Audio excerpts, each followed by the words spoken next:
of us on the boat. Mayhem on just one more. Oh, what a fish.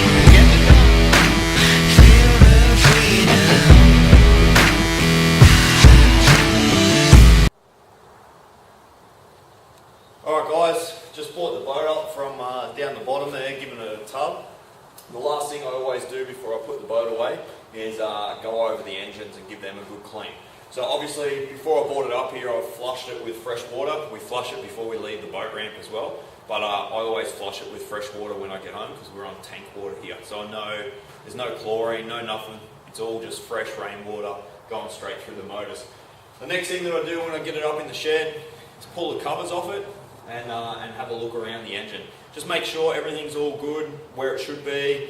You know, there's no electrical out of the way, there's no salt water anywhere where it shouldn't be, and just give it a quick 5-minute look over.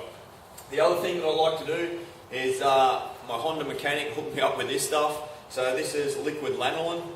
You just spray it on and it goes straight onto the Honda. You let it set and then you wipe it off. It puts a protective film over your Hondas, so that way if there is any salt out in those rough days, it does get in there. It's not going to corrode or upset anything in the engine.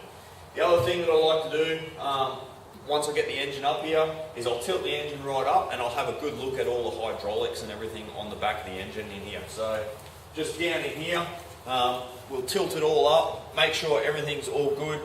The rams are all nice and tight, there's no oil leaking out of them. I'll also go over and grease all the grease nipples on the engine and just make sure everything's in good working order. That way, if I get that phone call that the bite's on, all I've got to do, get home, hook the boat up, roll straight out, don't have to worry about any other maintenance. So spend a little bit of time looking after your kit, it'll look after you out on the water. Cheers guys.